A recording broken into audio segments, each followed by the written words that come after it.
What's up, everybody? Today's guest is Shaun T, and it's an amazing, amazing episode. And I'm on here because I briefly wanted to share a disclaimer. In this episode, Shaun talks about his experience as a child and a family member of his sexually abusing him. And he goes into a lot of detail and he gets really vulnerable about that. That being said, if you're somebody who has kids around, or if you're somebody that experiences yourself and you don't want to get triggered, etc., I advise you to not listen to this episode, and don't listen to this episode with kids around. Now let's get into this amazing episode with Shaun T. I'd love to get into your story. I mean, so many people, they know you from Insanity, they know you from your workout programs, but I know a lot of this purpose in your life has come from pain and humble beginnings. Talk about where you came from. Man, oh wow. I guess I could start by saying that now I talk about like my early life. I'm able to talk about it in I want to say like almost like a third person sort of way, because going to therapy, obviously time, and really focusing on being the best person that I can be, becoming a dad.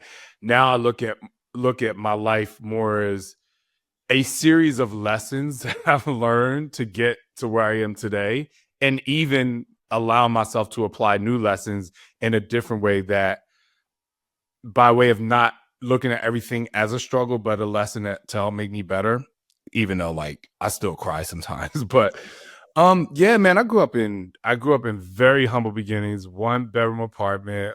My mom was a single mom, ended up finding a guy who ended up sexually abusing me for 4 years. I went through like incredible, crazy childhood that was, no one will ever understand if they haven't gone through it, obviously, what it's like to wake up every day and still feel like you're in darkness.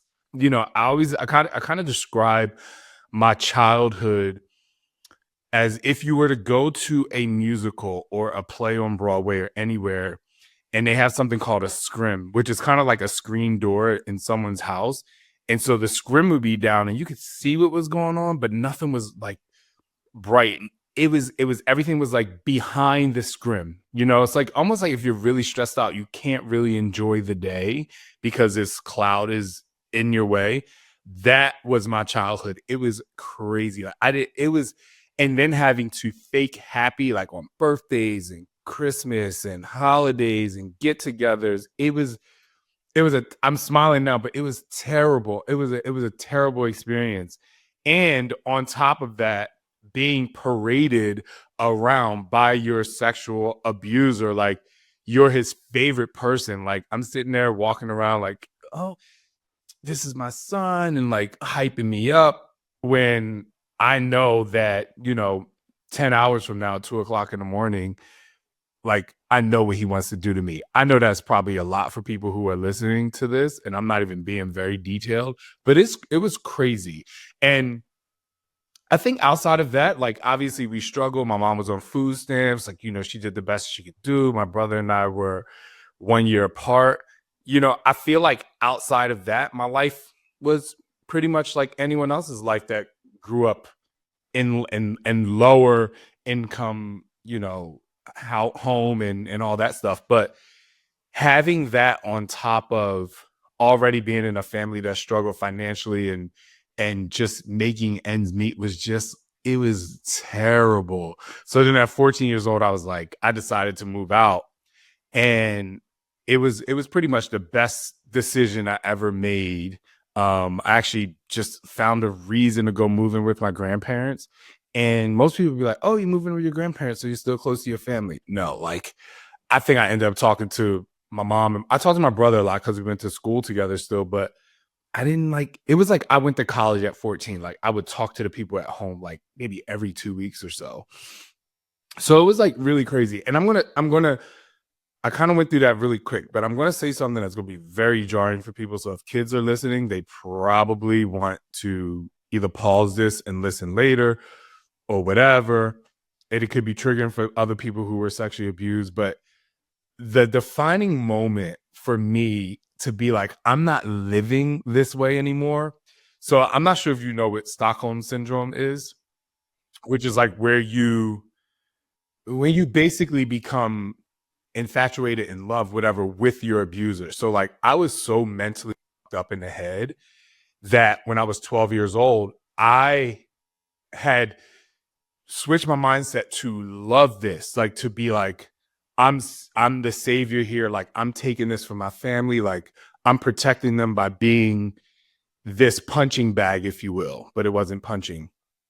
And I remember um I was like 12 years old, and basically my I call my step monster would wake me up in the middle of the night by performing oral sex with me. And this started when I was 8. So then when I was 12, the first time that I was able to have an ejaculation, like an actual orgasm, that's when it stopped. And so it was crazy because now I'm like, wait, why is it stopping? Like, why now is it stopping? And it was like, it is really crazy for people to hear when I say my first heartbreak was my abuser. And imagine people who have been in love and they've been broken up with as an adult and they really had a struggle with it. Imagine struggling with that at 12 years old for reasons that you had no control over. So from 12 to 14 is when I went through that like incredibly crazy mental phase where I was like, I need to get out of here. And that was a point where I've started to realize like I'm in a toxic environment because I had tricked myself to believing that this environment was great for me because I was making excuses for why I needed to deal with it. So I wanted to say that because it really helps people understand like it was a really fucked up time in my life and it took a lot of mental power to get out of that. And I just remember moving in my grandparents, and the first day I moved in there, I was like, we went to bed, and I just started like crying. Like it was still to this day the worst like crying I had ever done. And my grandfather was a pastor, so I was in church like 13 times a week. But I just remember them coming in the room and they just started praying over me, and I just thought it was so interesting how even as a young kid, I was pretty intelligent, and I remember them talking about Christianity and accepting Jesus Christ as your personal savior and being born again. And I remember saying to myself like, oh, this must be what being born again feels like, to escape hell. And that was the moment where that scrim that I discussed earlier was lifted. That's when I started to see life like in color. And my life completely changed that next day that I woke up. So Annie woke up in the morning and went to school. So I tell that story that way because my entire childhood was just dark and dreary and heavy and so stressful and so depressing. And so it was like I was fighting. So anyway, I could go on, but it took me to a place where I just felt like I could be myself, and that's when I started to thrive, man. My life completely changed. I remember at 14, I actually felt like, oh my gosh, like this is what it's like to actually be alive. And then I started doing everything. I was singing. I played sports before, but I was like big in sports. I was like really active in school. I got a scholarship for track and field academics, and my life just kind of like blossomed after that. Wow, man. Thank you so much for sharing that. I can't imagine like that experience and how challenging that was. And there's so many ways I want to go with that. I think first, like, did anybody know? Like, did your mom know? Did your grandparents knew what was going on? No, no one knew. You have to understand, not you, like you have to understand. But, Yeah, no, I understand. I'm like, you have to understand, Doug. But people who, how can I say this? I remember I was listening to a podcast the other day, and or it was like something, and a guy was kind of went through something very similar to me, and someone asked him like, what would you tell someone who went through something like that? And he was like, I would tell them to tell someone. And I'm like, this is that is the wrong answer, because trust and believe, if we felt like we could tell someone, like we would have told someone, you know what I mean? Like you're living in such an incredible amount of fear, like for your life, that you're basically in survival mode. I don't even know if that answered your question, but that's where I went. No, that Uh, makes sense. It's kind of like the yeah. same. It's a very similar I guess in a way to being bullied. Like you're afraid of telling someone because it's like if you tell someone, you're gonna get bullied even more. Well, yeah, you think that, people who prey on people in general, kids, people who are weaker, you know, they they seem so powerful, and they prey on like the person out. Like I feel like these people are what, psychopaths or whatever, but they're able to prey on people who they see are easily fearful.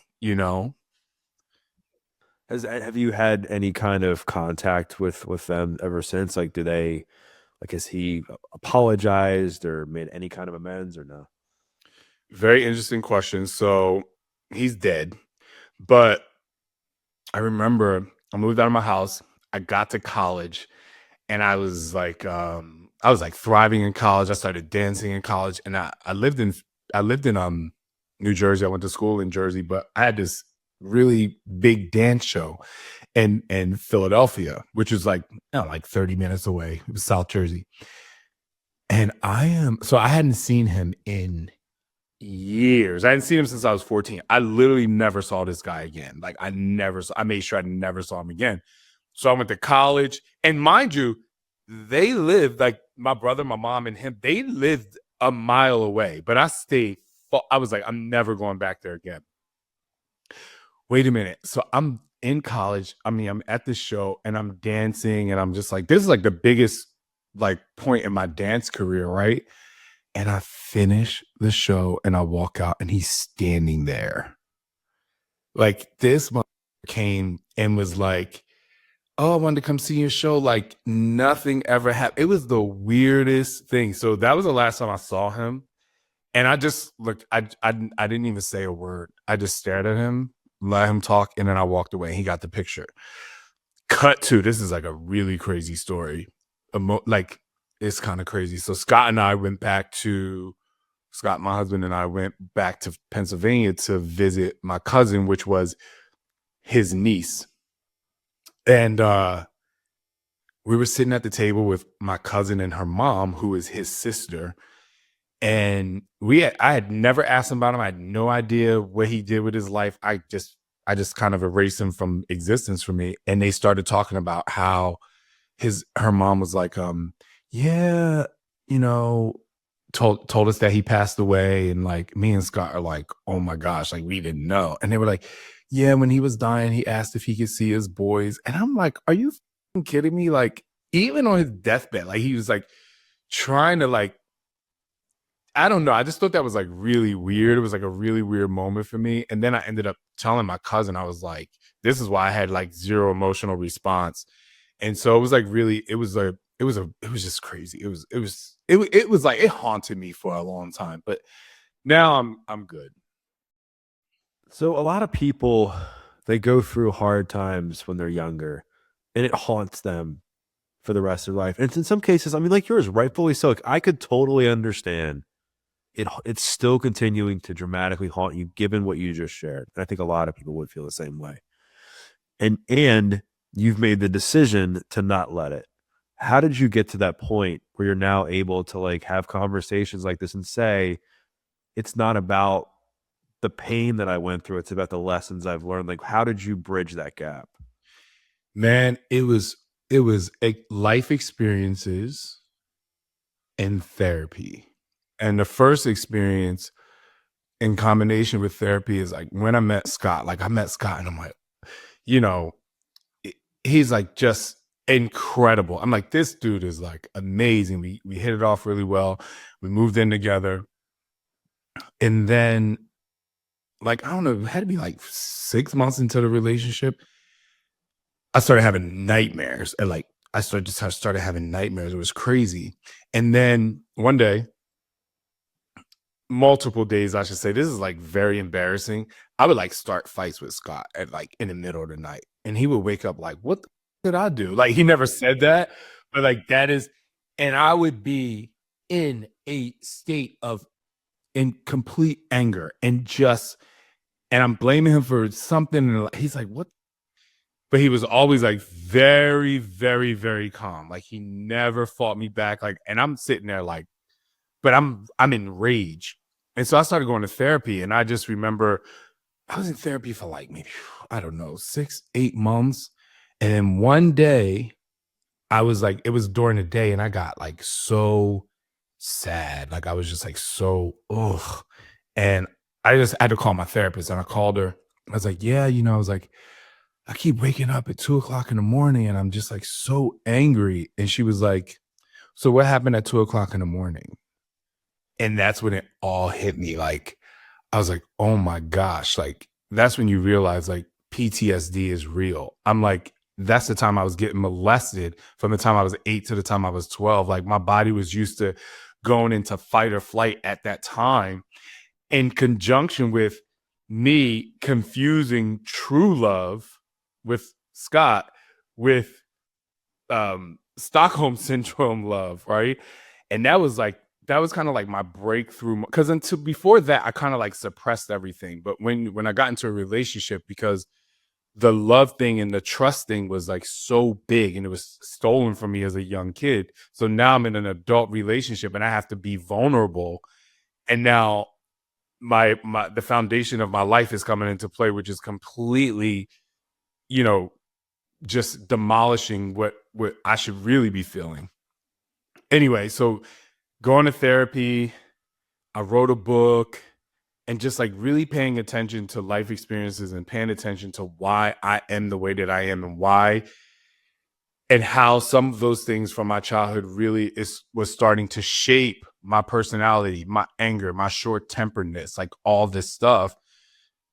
And then when I was able to step back and look at myself again from the outside, that's when, because my therapist would have me do sessions or lessons and exercises of like, well, what is that? Where is that coming from? Step outside of yourself. If you're not feeling it, what is that person feeling? And then I was able to start processing things in a different way. And it wasn't until I realized that none of it was my fault, because that's another thing that happens. You feel like you're at fault. You should have said something. If you would have been braver, if you would have been stronger, if you would have been a man, like this could not have happened. And so when I got through all of that, I still go to therapy. I don't talk about that much anymore, but therapy for me had became a very big, it is a big part of my life, because especially as men, like I mean, obviously mental health is really big now and normalized, but we're taught not to cry, you got to be strong, but people do not understand that talking out loud, thinking out loud and talking about your emotions is like so good for you, because we're just trained to suppress it and be like, everything's fine and I'm going to take care of it. And I'm like, well, there's some things that you can't take care of by yourself. It's just not.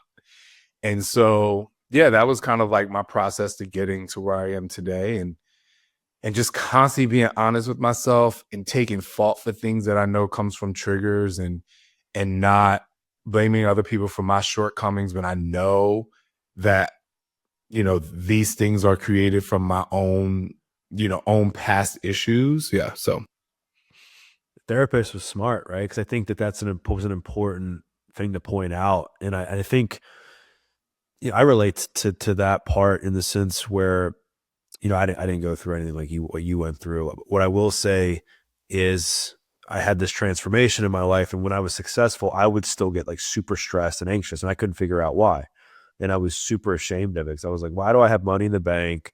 I'm making great money as a trainer, blah, blah, blah. And yet I still feel these same feelings. And I remember my therapist at the time looked at me and said, what was childhood like? I was like, I don't want to rehash this. She's like, no, like, what was it like? I was like, it was stressful. She's like, well, there you go. That's like your normal is stress. And similarly to you, I was like, oh, that's it. And I felt this weight come off my back because I felt like I could finally like work towards something now because I understood what was causing it, and there was nothing like quote unquote wrong with me. Like I thought my body was just messed up, and I was having some like weird reaction to stuff. It was like understanding my normal physiologically and figuring out a way to manage that in a better way. yeah. Well, congrats to you too for being open to it, because it is really life changing when you get that one aha moment that helps you answer a lot of questions.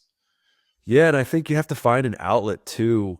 Like you said, that you went to through sports, and obviously fitness and dancing have been huge for you.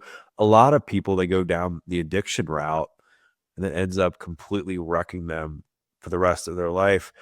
Like what role did fitness and health play in your ability to, not go down a dark path, which you could have gone down? It started in high school, like when youth sports is obviously very, very good. But man, like my grandfather used to take me on hikes, and he would talk to me about he was a boxer. So he would talk about being strong, and we would go on like these long hikes, and then, like athletics, like moving was basically my medicine. And I ran track at a pretty high level, and I just remember like it was my outlet. And then so when I got older and I got into fitness and I started teaching, and then the motivational, being able to motivate people through fitness was like, I mean, that is for me why it was so incredibly important. Like I have tattoos. One says conquer your mind, the other says transform your life. And because everyone thinks that I like fitness because of the physicality. Of course, like there's vanity involved, like you want to look good and all that. But I like fitness because it is completely internally motivating. And I was on depression medication when I was like in my early 20s. And I didn't want to be, if someone has to be, like, obviously, like, you need to do what is best for you. But like, I was just like, I don't know if I'm depressed or I just need to create an environment that's best for me. And I remember when I started teaching group exercise, like I was like, I get the same feeling from doing this that I get from being on that medicine, right? And I just remember, like, so now fitness became my drug in the most positive way. Fitness, teaching, the feeling of just inspiring people, seeing people happy and seeing them not even lose weight, but just show up every day, and how exciting people were to come to my class. Like, man, it was like fitness is such a positive, incredible experience that I still even think today a lot of people get wrong because they're so focused on the physical, like the external, that if you really pay attention as you are losing weight or gaining weight or whatever it is that you want to do, if you really pay attention to the true benefits of exercise, it is 100% making you feel really great. What's your advice for people to stay on track with their fitness goals? It's, early 2026, this time of year, everyone's trying to, achieve 5 years of fitness success in the next 30 days. And then by February, March, the gyms, as we know, kind of empty out. Like, what's your advice for someone to stay consistent? My advice has always been the same, and it's leave yourself wanting more. Scott used to say all the time when I used to be stressed, and I'm like, I just want this to be over. He was like, Rome wasn't built in a day, and I feel like I would much rather somebody say, hey, I'm going to the gym twice a week for the month of January, and they can stick to those 2 times a week. And then when February comes, they're like, I'm going to go 3 times a week, then 2 times a week, and 3 times. I'd rather people ramp up than just say, hey, I'm going to do a complete overhaul on my fitness, my nutrition, my overall wellness, because it is so complex and you have to learn your body. I think what most people forget, or don't even know, I should say, most people don't know when it comes to fitness, you don't even know your body. You don't know how, you don't know what makes your body inflamed. You don't know what's making you retain water. You don't know what type of fitness is going to be best for you to lose weight. You don't know how to use all the machines at the gym. You don't know mind muscle connection. There's so many things that you don't know, and you're trying to get this crazy results overnight. Like, I tell people to go into fitness, one, like I say, leave yourself wanting more, but going into it like it is a project about yourself. If the first thing you want to do is like you want to do cardio, Okay, pick something that you like, a group exercise class, walk. I like, all right, what about this do I really enjoy? And what is actually working for my body? Okay, nutrition wise, all right, I do like going to the football games on football parties on Sunday. I do like going out to dinner once or twice a week with my spouse or my friends. All right, cool. How can I incorporate all of this and make it work for me? And I think what happens is people try to like change their life. They think they know their body and they don't. And it just takes a while to really know your body. Like even for me, I'm still finding out, and your body changes, number one, but I'm still finding out things about my body and what works for my body, especially with bodybuilding and having to get super lean. I'm like, oh, I can't eat that. Like I can eat a lot of carbs. Like, so there's so many things that I feel like people should and want to pay attention to instead of saying I'm changing my nutrition. Some people like cold turkey, like I get it, but I'm changing my nutrition. I'm going to the gym every day. I'm going to meal prep. I'm taking 5,000 vitamins. I'm taking a pre-workout. I'm taking a post-workout. Like you're trying to do all this stuff and you don't even know how your body is responding to one thing. So I just say use it as a project and just take your time because man, if you just stay consistent between now and May, just consistency of working out and maybe trying to eat 50% healthier, you're going to look completely different come summer. But you try to do too much and that's when you're sore, you can't even get up off the toilet, then you're like, I don't want to work out, my body hurts, and then you start making excuses which got you to this point in the first place. And then it's just like and then next year you're doing the same thing. I think people also they just punish themselves. I know for me, like I was a fat kid growing up and I was always picked on for the way that I looked. So internally I'd be like, if you don't go to the gym, you're going to be fat. If you don't run this mile, you're going to be fat. And it worked for me for a long time. Like I think pain can be a great lever to pull for transformation, but eventually you get to a point where it's like, all right, you can't be mad at yourself all the time. How can people like learn to see fitness as like an act of self-love and not this way that they just punish themselves? Well, I mean, I think you kind of nailed it on the head. Like most people look at they start a fitness journey because what they don't like about themselves. And what I tell people when it comes to your mindset and fitness, focus on what you want, not what you don't want. Because if yeah, it worked for you a little bit. You're like, I don't want to be fat. Like, this is crazy. You know what I mean? Like, I get it. But what if you change that mindset to be like, yo, I'm going to be ripped this.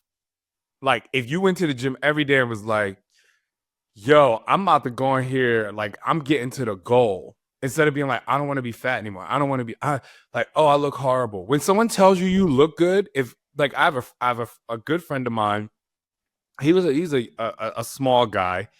He's like 175 pounds, and he's like, oh, I want to gain muscle, but I don't. He's too young to do TRT or anything. I'm like, let me take you on this journey. And so I was like, come on, bulk up a little bit. And the entire time, like for the first 6 weeks, he's like, I look horrible. I don't look like you. And I'm like, all right, let's reset here. What's the goal? He's like, I'm going to South Africa. I'm going to Cape Town in January. I was like, let's focus on what you want to look like then. And it completely changed his mind to be like, okay, I'm going to go train because I'm going to eat and I'm going to train to do what it is that I'm going to eat and train so that I can look the way that I want to look instead of being like, I don't want to look like that anymore. And I think that's what people focus on. Even when, I say if you're a person that like wants to go to the gym and you're afraid to go to the gym, you're a little insecure, go to the gym anyway. And I know it's going to be really crazy, but if you are afraid to walk in somewhere, I tell people you walk in there like you own the place. Like do the complete opposite of what you, even though it's uncomfortable, because then you start to train your brain to thinking about your fitness experience and learning about your body, your fitness journey, as people call it, as a positive experience, but more than a negative one. We'll get you back to this episode of The Adversity Advantage in just 1 second, but first I want to give a quick shout out to today's sponsor, Timeline Nutrition. As you know, I've been a huge fan of Timeline and their MitoPure gummies for a long time. And listen, January doesn't need to be about reinventing yourself. It's about actually taking care of the you that already exists. And if longevity feels overwhelming, here's the good news. It usually starts with one simple daily habit. And for me, that's been MitoPure's longevity gummies. These are the first ever longevity gummies designed to support your cellular energy so you feel stronger, clearer, and more vibrant all year long. They're also the only clinically proven urolithin A gummy that actually helps you renew your cells' powerhouses, your mitochondria, so you can keep showing up as your best self every decade. I like to think of it as charging my internal batteries every morning. I keep the gummies right next to my coffee, so it's part of my routine, and it's the one longevity habit that I actually look forward to. The gummies aren't just good for you, they're quite tasty as well. And honestly, if you already feel like you're taking too many supplements, this is a welcome upgrade. 2026 is going to be the year where I focus on quality and not quantity when it comes to my supplements. Here's what I also love. They support steady, sustained energy, and they're clinically shown to support muscle strength and function. They help you stay active, capable, and vibrant as you age. And the formula is super clean. It's also vegan, gluten-free, non-GMO, sugar-free, allergen-free, plus Clean Label Project and NSF certified. Remember, you can't out-train low energy. It starts deeper than that, and it starts the cellular level. So don't let another year go by where you're feeling less than your best. Grab 35% off your 1-month subscription of MitoPure Gummies at timeline.com/Doug35. That's timeline.com/Doug35 while the offer lasts. Now back to the show. Let's talk more about your journey in the fitness space. I know you came up like, was it hip hop abs? Was that your first thing? And then Yeah. insanity is what I would say most people got to came to know you for. And now you're into bodybuilding. Like, talk about that whole transformation within yourself. It's really fun. So innately, my personality is very creative. I like to call myself the decathlete of life. You know, I was a professional. I was a singer. You know, I was in a singing group. I recorded a gospel album. I was a professional dancer. I was an athlete. You know, I do all this stuff. So when I moved to Los Angeles to be a professional dancer, I taught a class in one of the gyms that was really popular. I taught a lot of classes, but my really popular class, most popular class, was a hip hop class. And so when I started with Beachbody, we did hip hop abs, which is it was a really big success in the dance fitness industry. So when it was time for Carl Deichler, the CEO, wanted to do a really intense workout, I was like, hey, you know, I can do that. And he was like, you're just a dance guy. And I'm like, do you know I am? Like, don't put me in a box. You know, what is it? What is it in the Dirty Dancing movie? No one puts baby in a corner.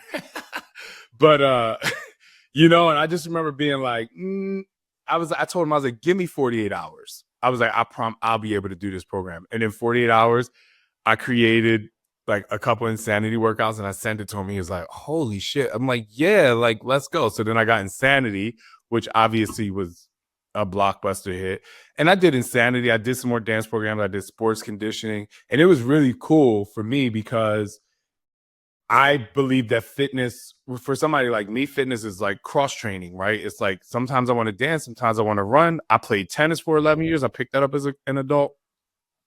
So fitness was just kind of always something like I wanted to experience different things. So, but you know, just doing fitness workouts is really fun for me, for motivating people and doing different types of stuff. That was whatever was happening in my life. I was like, I'm going to create a program of what I'm doing right now because it's authentic to what I'm doing.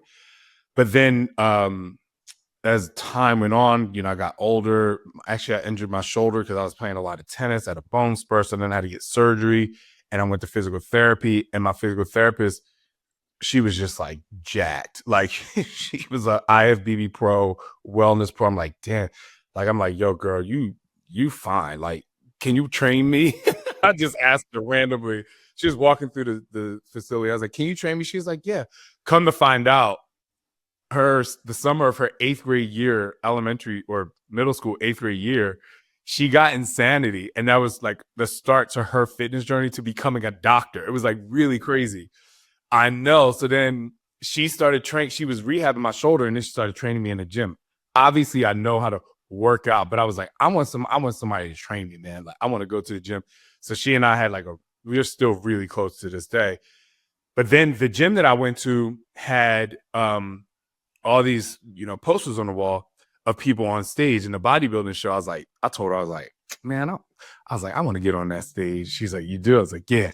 So then she hooked me up with my now coach. His name is Justin Horrell. And in 2023, we prepped for my first bodybuilding show. It was really freaking cool. So as I was prepping for that show, I was like, yo, man, like I'm going to do a fitness program for when I'm finished because this feels really great. Lifting like this is a totally different feeling. Like I'm shaping my body differently. So then I created a program called Dig Deeper that was like the number one program of the body platform for like almost 2 years, which is like really cool. And then, so then, so basically what I'm trying to say is whatever I'm doing, I'm like, yo, like I'm gonna bring this to my audience because if it's working for me, and a lot of people are sticking with me because I started Beachbody when I was, oh my gosh, 20 years ago, 21 years ago. So I was like 20, 25 or 26 or whatever. And like people are still with me that's been with me that long. So they're going on this journey with me. So a lot of people are now lifting weights. So anyway, I kept on competing, got my pro card in 2024. I did my first pro bodybuilding season this past summer, 2025. I did really good. And I just love it, man. I love it. It's so cool. And then, I want to backtrack because a lot of people, they see Shaun T, Hip Hop Abs, Insanity, Asylum, like all my workouts. They see me and the first thing that people say is, oh, he's on gear. Duh. Like, really? Like, I'm so happy that I'm so happy that you know that. You know what I mean? But what no one talks about is how much work goes into looking like to even like taking testosterone or whatever else you're taking and still making yourself look damn good. You know what I mean? It is insanely intense. Now, I understand that people are like, oh, you look like that because you take whatever, whatever. But also, let me tell you something, and I'm about to keep it very real. And 3 years ago, when you are trying to be intimate with your spouse and things ain't working as a man, when things ain't working the way they were, you want them to work, I'm like, something has to get. I started taking testosterone. I didn't even start taking testosterone for muscle building. I wasn't really trying to build. I was just trying to lift to like, just get stronger. And then when I started taking testosterone, because, my man parts weren't doing what the man parts would do at the level that they were supposed to do them. I keep it very real here. And then I was just like, oh my gosh, like I feel so much better. I feel younger. Things are working. And so that was like my intro in the TRT. And I went to the doctor, like I realized like I needed to whatever. So anyway, so I say all that to say, like this journey, like even starting bodybuilding came from me physiologically wanting to feel better. And I fell in love with this. And this is great, man. I love it. I think it's so awesome. And I just created a program called Dig In on Body. It's like a shredding program that involves lifting, low impact insanity. And, got something else coming. So, I mean, I'm just like, as I go through fitness, and this is for anyone, do what you love. Like if you enjoy it, you do it. You don't have to do what everyone else is doing. Fitness is very personal. Like even some people are like, yo, I just want to play tennis. I want to go to the track and run. I want to, whatever I want to play pickleball, even though I shade pickleball people all the time. But if you want to do it, go ahead. As a tennis player, I'm like, no. But no, I love it for people to do anything that makes them active. And so for me, as a leader in the health and fitness industry, by way of home workouts and motivating people to be better, stronger, more consistent in their fitness and wellness, I'm like, man, like do whatever you want to do. Whatever's going to motivate you. If you don't want to go to the gym anymore, but you still want to move, go start playing basketball. You know what I mean? Just do something. It's interesting you bring up the TRT and the gear conversation. I've had Phil Heath on. I don't know if you're familiar with Phil. I know, yeah. He's a 7-time Mr. Olympia. We talk, and it's like the amount of work that he puts in. He talks about like how much work you still have to put in, like when you're training for something like that. Like you can't just take gear and then all of a sudden you're going to be jacked. Like you have to like. That's the thing. Like it's, even with gear, you still can't out train a bad diet. Like you would just look thick and heavy and just I think that's the thing that's like the misconception. Like, and I use this. I'm like and it's mostly guys that throw shade, which I find to be very interesting because when I see a dude, or even before I took gear, testosterone, and peptides and all this stuff, I would look at guys. I'm like, damn, bro, like I'm gonna look like that. I could care less if they what they did to get it. I'm like, you can still shape your body to be better if you had consistency. And that's why I always find it very interesting that people get like downplay that. But I'm like, you celebrate your girl getting a boob job, or you date girls that get Botox. Like you're doing, but when we do what we do, we still have to do lots and lots of work to look good, but you celebrate other things. You know, it's like very hypocritical, but you know, and I think this is a perfect show for me to say, because some people will say, they never really say it to me, but people are like, I hate people that sell fitness workouts and say, you can look like, I've never said you can look like me. I'm like, this training style is going to make you look the best that you can look. And you damn right. I want to look good I want you to see the anatomy that you can get when you work hard. You can look better ER. So yeah, I mean, you know, at this point, you know, I'm at a point in my life. Look, I'm almost 48 years old. I'm like, you can say whatever the hell you want about me. I'm not changing. And most of the time when people talk shit on me, I just do that thing a little bit more just so they get even more pissed off. How have you over the course of your life like learned to like silence the inner critic and not, worry about what other people think in a world that can be so judgmental? Bro, if you know, a lot, like I said, everyone's been through something. But what I went through when I turned 14, going back to when I moved out of my house, I was like, I don't give a, I'm living. Like when my first experience of what life living in color was like, I was like, I've always, for the most part, been, from the time I was a teenager, I've been the person like, I'm going to do what I want to do. Did some things affect me? I'm like, yeah, but I still chose to do what I wanted to do, because for me, it's about the human experience. And I'm a big believer in like, I'm only here once. And most of the people who talk trash about you, like they don't even know you. So like it doesn't really hold weight to me. So I think that answers your question. Yeah, it is interesting how much energy we put towards people we don't even know, right? It's like the comments from people that might not even have a real like social media account that we just end up like going Yeah. back and forth with. But I mean, it just like social media, like, well, obviously there are positive things about it. I just feel like it creates a space for people who you generally wouldn't even talk to affect you. And it really sucks because people are really affected by it. But, you know, just like I talk about my book, I'm like, you're the average of the 5 closest people to you. So I only take, you know, information and apply that to my life to people who I know who really love and care about me, or people who I've met that I really respect and they have a good, you know, they're coming with, you know, some constructive criticism about their thoughts. But outside of that, I'm like, you know. At the beginning, you talked about, we kind of double clicked on this, that you frame your life now. You look at it as like lessons, and you're somebody that's evolved. You seem like somebody who's always looking to grow. Like, given what you've been through, what are some of the biggest lessons you have learned? Very interesting question. There's so many, so I'm trying to like go through the Rolodex of lessons. That's a good question.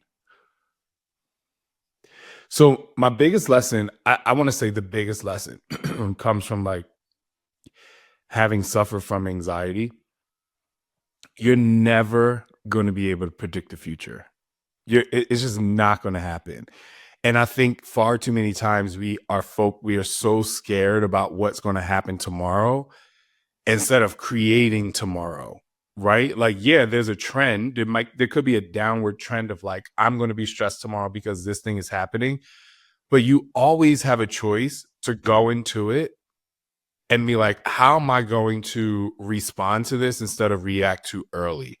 And, you know, it's that's kind of like the biggest life lesson for me. Like, I would be on this call with you or this podcast, and I would be stressed about what's happening when I'm done and what's happening tomorrow. And like, I would be so stressed about all this stuff when I'm like, I had a friend tell me once, who was a physician's assistant. I was like, you know, how do you handle patients that like are constantly stressed or whatever? She was like, I just tell them don't panic until you have to, you know? Like, don't panic until you have to, like, because there's nothing you can do. And so that's kind of one of the biggest life lessons, because like anxiety used to like stifle, immobilize my day, man. It was just so heavy. And a lot of that anxiety came from the past experience. Right. Like when you're triggered through something, it becomes your body has a physiological response, and it remembers what it did there. And now you're trying to, you think you know what's going to happen next. So that was like, that's one of the biggest lessons for me, is like, don't let anxiety take over, or try not to, and don't try to predict the future. And then for me personally, the other lesson was, the story of the tortoise and the hare. Like I used to want to get things done fast and like go for it. And I'm like, don't exhaust yourself. It kind of goes back to what you asked me about fitness. How do you get people to like enjoy it and whatever? I'm like, don't exhaust yourself too early. You first of all, we never know when we're going to die. It's just not something we can predict. It's not something we know. And so enjoy, like take your time. I remember I used to eat fast, and my grandfather used to be like, you need to chew 30 times before you swallow your food. And that's how I want people to go through life. Take your time, man. Like it's gonna go fast. And I remember when I was a teenager and a almost 50-year-old person be like, "It's gonna go by fast. You better slow down." I'm like, whatever. No, I want it now. Now that I'm almost 48, I'm like, just chill. Like I like even with my kids, man. Like if you're out there and you have kids, man, love those kids, sit with those kids, enjoy every hug. If you have a spouse and you go out to dinner, like make every minute just like as best you can in that moment, a great occasion. So that's why I'm really big on like the human experience. I just try to slow life down so I can enjoy every chew, as my grandfather used to say. So two of your biggest, I would say, phrases that people know you by: trust and believe, dig Mhm. deeper, right? Yeah. And I think those two things, they kind of go hand in hand, but and it's tough when you're going through like hard times, you're in that darkness. It's hard to trust and believe, and it's hard to dig deeper. Um, what's your advice to people when they're in a situation like that? So the thing about trust and believe is, you know, you the reason why I say trust and believe is because they're two different things. It's easy to make them run together. But when you're going through something, you have to choose the one thing that you can trust in a situation. And oftentimes it's you can trust your gut, right? Like so many times you're like, this doesn't feel comfortable to me, or this is what I want to do. Trust your gut, trust what you want to do. And then when you start taking action in that, you can start to believe that these things are going to happen because you trusted yourself. So it kind of like flows. That's why I'm always like, trust and believe. You got to trust and believe. Trust yourself. If you're somebody out there and you are like, I want to do this, I want to change career, I need to get out of this relationship, I want to make more money, whatever it is, you have to trust yourself. Because if you don't trust yourself to make this happen, like it's not going to happen. Be logical, not emotional in that state, right? Like it's like, what are the facts? You get through trust when you're like, what are the facts of what I want to do?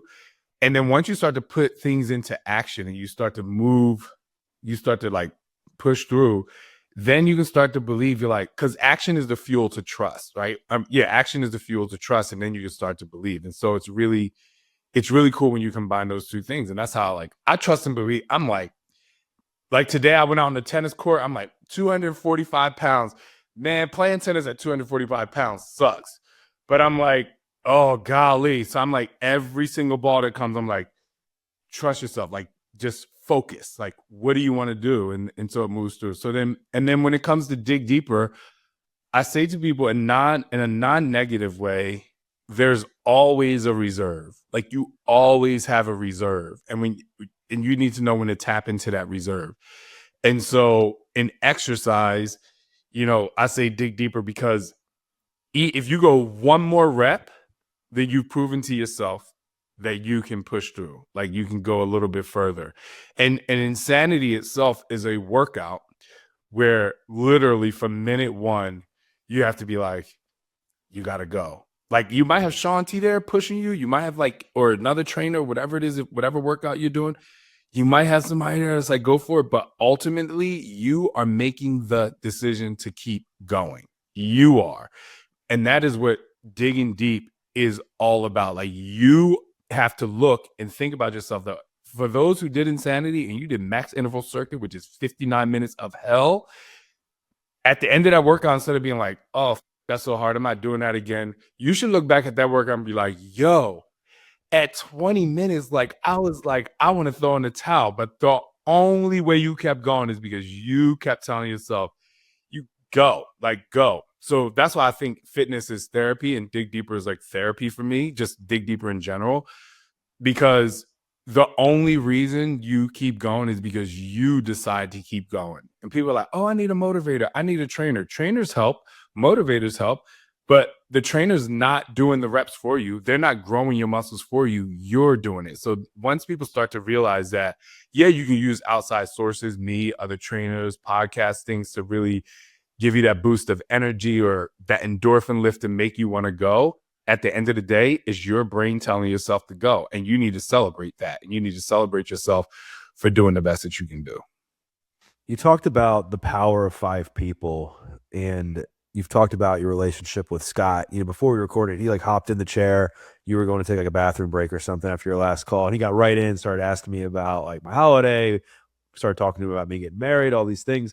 And then like, I saw him, bring you like 17 to different kinds of energy drinks before, and you explained that he like really got you on the path of healing. Like talk about like your relationship with him as much as you would like, and the impact it's had on you personally.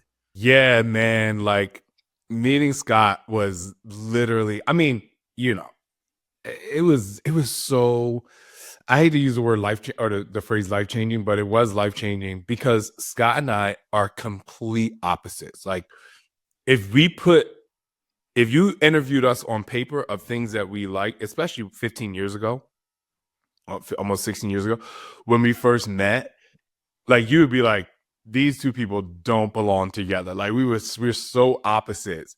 And it's really amazing that we have unknowingly, and it wasn't forced, respect each other so much that if he's going through something, like, I go through it with him, and vice versa.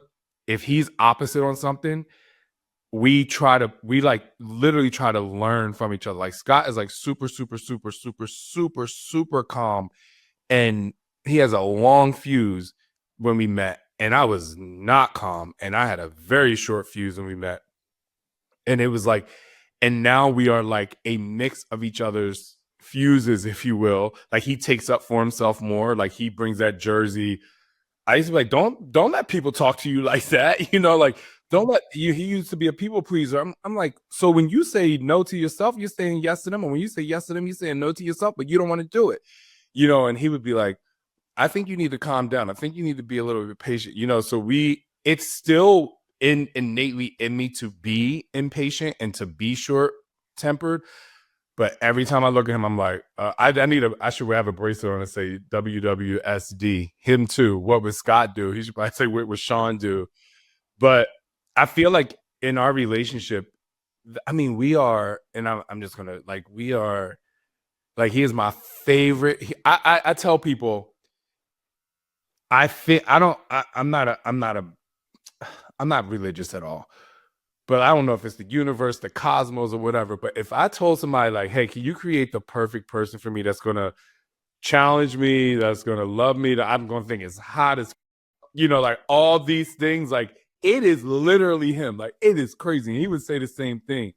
And whether it's luck, I don't know. But I definitely know that there had to be some openness to change within myself, and allow myself to be helped and guided by him for me to get to where I am to this day, and vice versa. And Scott is my best friend. Like, we have no secrets in our relationship, and like, we argue. You know what I'm saying? We're two men. I tell people, I'm like, we're two men. It's a lot of testosterone in that house. You know what I'm saying? But like, it's so funny. Like, when we argue, I'm from Jersey. I'm like, I'm automatically loud. Like, he gets so stressed. He's like, "You're not stressed about our argument?" I'm like, "No, like, that's what we're supposed to do." Like, we'll finish arguing and I start laughing at the end of it. He's like, "How are you laughing?" Like, "I'm so stressed out." you know, and I'm like, it for me, it's a joy to literally be with somebody that you're like, this person was made for me, and like, I'm sorry, but just stuck with me forever. Um, and then having children 8 years ago was definitely obviously a change in our life, and it didn't change our relationship necessarily, but we had to work together in a different way because we come from two different backgrounds, want to raise our kids two different ways. And I let him raise our children the way he wants to, and he lets me do it. We have our individual relationships with them, and one of us is out of pocket. Like if he comes to me, he's like, I don't think you should do that. Like, I think I'm like, all right, I listen. Like, we do that stuff. But I do like to say, like, I don't like for people to think like, oh, you guys have the perfect relationship. I'm like, we only have the perfect relationship because we allow ourselves to go on the roller coaster of what a relationship is, never having been in a space where we're like, are we going to make it? Like, we've never been in a space of like, are we going to break up? We've never been through a tough time like that because we have always been like, we have to accept what it is and we have to accept each other's opinions and thoughts. And yeah, there's been some knockdown drag outs, but not like that, not like a lot, but now, like, if you ever visit our house, like, we're having a good time. I'm the wild one. He's like, it's just like really, I would say like it's actually really, really fun. Like, I never wanted to get married and I never wanted to have kids. That was not something in my my future because I'm wild. I wanted to live in like 18 different countries. I wanted to just travel the world. I wanted to be a bachelor, you know what I'm saying? you know, but and the last thing I say is it's really cool to have a life partner or spouse or husband, wife, or whatever that really pays attention to you.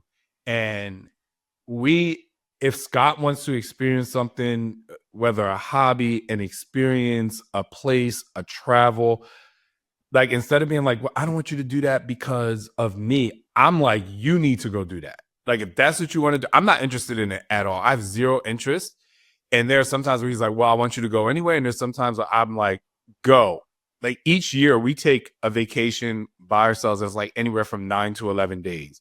And people are always like, I can't believe you let your spouse go on vacation without you. I'm like, well, for me, the way I look at it is when Scott goes on vacation without me, there's brand new conversations that happen every day that would not necessarily happen if we were together, right? Because he's choosing what he wants to do and his experience. And then when we actually do that and we go on our next vacation together, I'm like, oh, I want to try what you did. And he's like, oh, can we try what you did? But people are so like, I mean, everybody has their own way. I'm not saying that people who don't do that is wrong, but we grow individually together, and I think that the last thing I say is we come from two different places and we have two different interests and we have two different brains. And so if you have somebody that wants to foster your experiences and what you want to do, it works for us and it's super, super fun.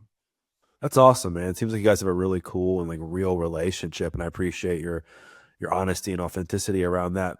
Last question I have is, let's just say you're talking to someone and they're like watching one of your workout programs, and you just know that they're struggling, and you got like 60 seconds to help them. Like, what are you saying to them? If I have 60 seconds to help them, kind of, I mean, it's a great question, a little bit broad, but I'm going to answer it this way because it's a good question. Because it did happen before, but not in the workout. So I'm going to set that up. So when Scott and I were getting married, neither one of us wanted flowers at our wedding. Like, we're not, we ain't want no flowers. But a really good friend of mine was like, you have to have flowers on the table. Like, you had like whatever. We're like, okay, girl, like we'll do it, right? So I'm like, can you find us a florist? So we go into the florist's office and we're having a meeting and we're talking about stuff. And she kind of stops the meeting in the middle of the meeting. She was like, hey, can I ask you something? Like, I'm seeing you guys are so fit. And she was a overweight woman. And she was like, I'm just sitting here talking to you guys and I feel it's like she felt less than. And she was like, I would never be able to do what you would do. And I stopped the meeting. I was like, stand up. I told her to stand up. And then she was like, I saw your insanity workout. I can never do it. I was like, stand up. And I went through like 1 minute of moving with her, literally at the meeting. I'm like, we're going to step side to side. We're going to move. We're going to do some squats. And I was like, you did a minute? Stop. I was like, do the program, do 1 minute, have for as long as you need. And anytime you want to go forward, anytime you want to do a little bit more, you do a little bit more. And a year later, she lost 80 pounds and finished her first insanity workout. So what I would tell people is like, and I say it in my workout, do the best that you can do, because that's all you can do. Because when you go beyond trying to do the best that you can do, that's when you start to beat yourself up and you start to feel like you failed. There is a point at which you're like, this is hard. I push myself and I'm good. And you have to recognize your best. Because when you start thinking of outside sources, I want that person's body. I want to be as strong as that person. I wish I was as fit as that person. That's when you start to go back to you beating yourself up instead of being like, yo, like, this is my max. This is what I can do. I'm good to go. I'm going to move on. I'm going to come back tomorrow. So, and I say it in my work. I always say, I'm like, do the best that you can do. And the last thing I'll say, if I had a minute with somebody, I'm like, the stronger you get, the better you'll feel. So take that and do whatever you want with it. And that's just kind of how I handle it. That's a great way to end it. Well, Shaun, thank you so much for coming on, for your vulnerability, for your passion, for your wisdom. If people want to find out more about you and what you're doing, where can they do that? So first of all, thank you. I need to get you in an interview because I have 18,000 questions. But with that said, people can find me at digdeepernation.com. That's where my community is. I have one of the largest fitness communities on Facebook, but it goes beyond fitness. Obviously, they can follow me on all my social platforms, which is Shaun T, SHAUNT. But don't follow me on social media if you don't want my entire personality, because I don't live in a box. So I'm just letting people know that I'm a real one to the max. TikTok, I dance a lot. Instagram, I do everything. Facebook, I do everything. So just know if I pop up on your screen, I'm just being myself. But and if you do go on Instagram or Facebook, Instagram, I have a broadcast channel at the top of my page, which is Dig Deeper Nation. I tell people to join that. That's why I do events. I do challenges all year long. That's where you get the motivation and the fun. And the same thing on Facebook. You can join the actual Facebook group. And then last but not least, I have a group.